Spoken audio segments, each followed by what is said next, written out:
alveolo más pequeño. Y es por eso que el colapso se evita o disminuye en esta estructura.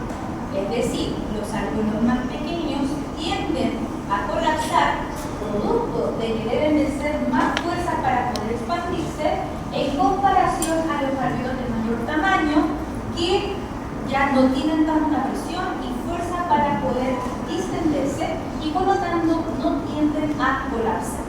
¿Ya? Eso es lo que es la función del tensor activo. ¿Se me queda por aquí?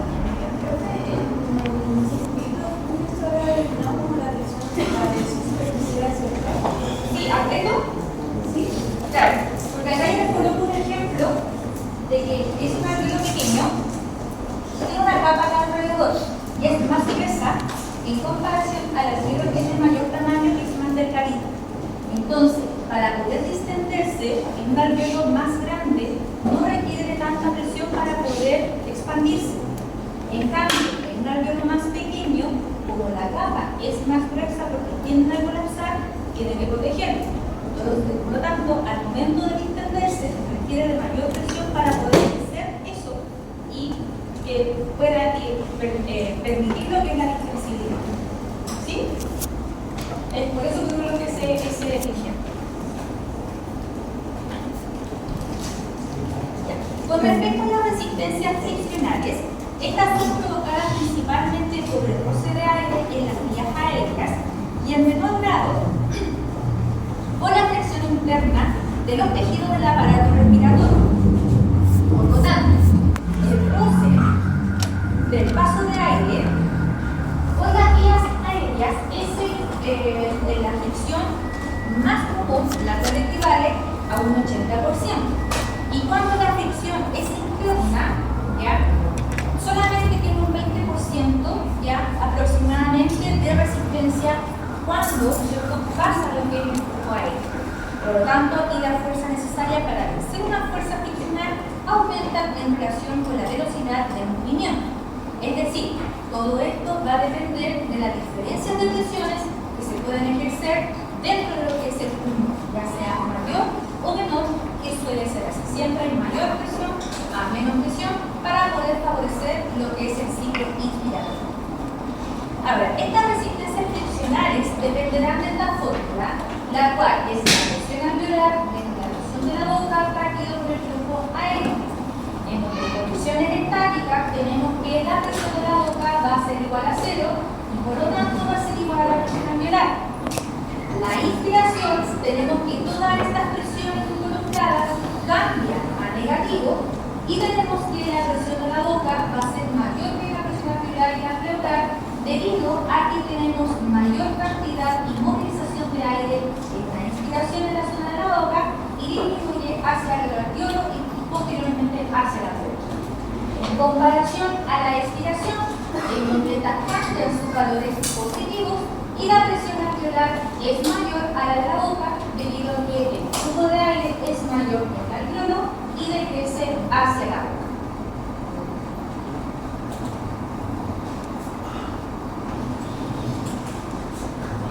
Con respecto a los determinantes de la resistencia de las vías aéreas, Krugman define estos tres conceptos: flujo aéreo, retroceso elástico, presión transmural y los cambios dinámicos durante la inspiración y la expiración.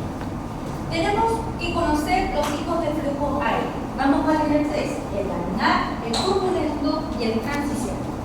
El laminar, por lo general, se hace presente en las vías aéreas periféricas, ya que se caracteriza porque es más ordenado, es más lento y es a menor velocidad. Y esto se debe a que las vías aéreas, al ser más estrechas y de mayor dimensión en comparación a las centrales, es por eso que el flujo se caracteriza por ser ordenado y menor velocidad. Y además también las vías aéreas periféricas se caracterizan porque el tipo de flujo también va a generar menor resistencia al paso de aire. Por otro lado, el flujo turbulento es más común encontrarlo en las vías aéreas más centrales, debido a que estas, al ser de más grueso calibre, significa que generan mayor turbulencia al paso de aire y por lo tanto se movilizan a mayor velocidad. Y al movilizarse de esta manera, generan Y el flujo transicional significa que es una mezcla entre el flujo laminar y turbulento, ¿ya? Y es que se hace presente en los puntos de ramificaciones distales en las obstrucciones parciales, ya en este caso de ramificación más distal, ¿ya? No se hace tanto presente en las vías aéreas centrales, sino que es más bien en las vías aéreas más periféricas y en las ramificaciones principales. Por otro lado tenemos el retroceso elástico y la presión transmural. La presión transmural se define como lo que es la diferencia de presión entre el interior y el exterior del capilar. Y tenemos que en una inspiración forzada, la inspiración alveolar va a ser de tipo negativa.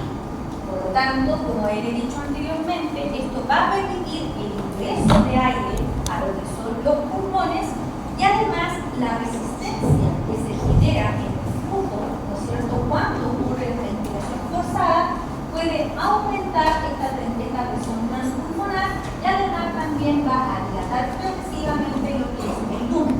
Todo se expande, todo se extiende. Por otro lado, en una expiración forzada, vamos a tener que aquí la presión alveolar va a ser positiva. Por lo tanto, esto permite lo que es la salida de aire, pero producto del desgaste de presiones, ya que todo se estrecha, esto puede generar una disminución de la presión transmural, estrechamiento de las vías aéreas y también la acentuación de lo que es el punto de igual presión.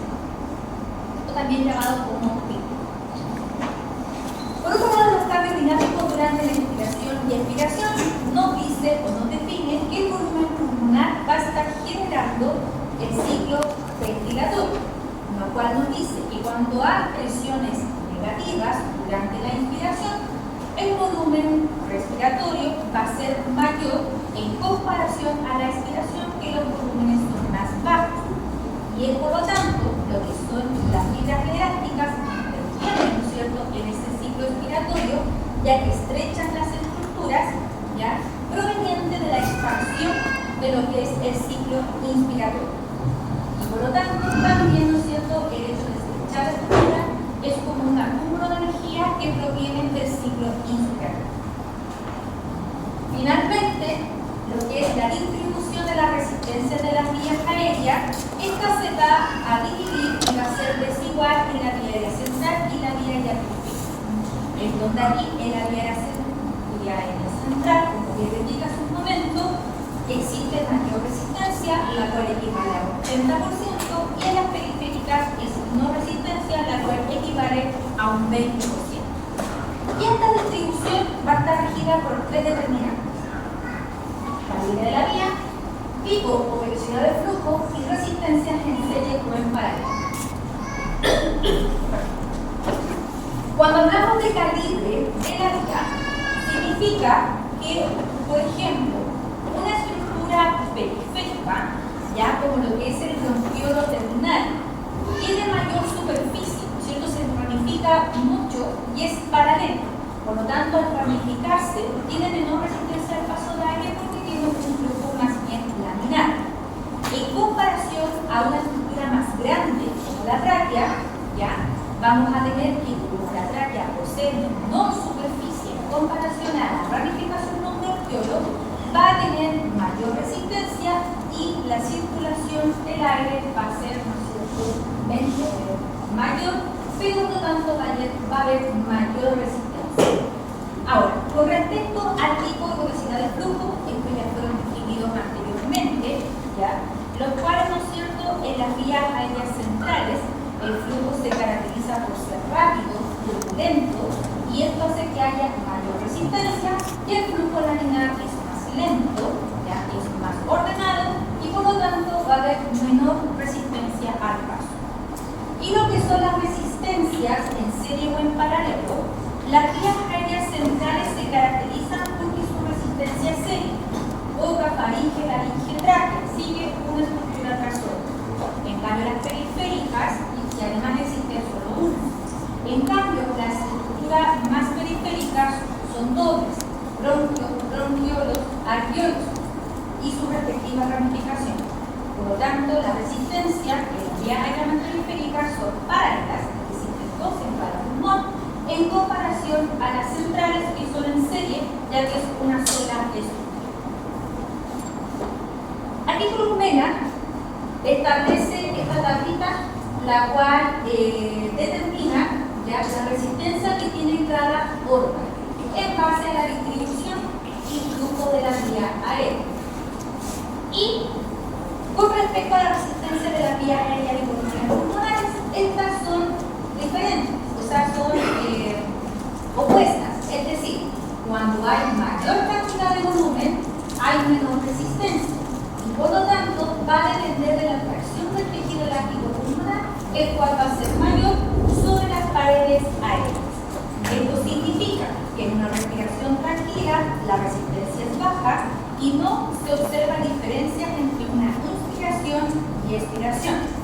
¿Ya? Es decir, que la resistencia de las vías aéreas va a ser inversamente proporcional a lo que es la cantidad del volumen pulmonar. Y esto más que nada producto de la distensibilidad y fuerza que permite la distensión del pulmón.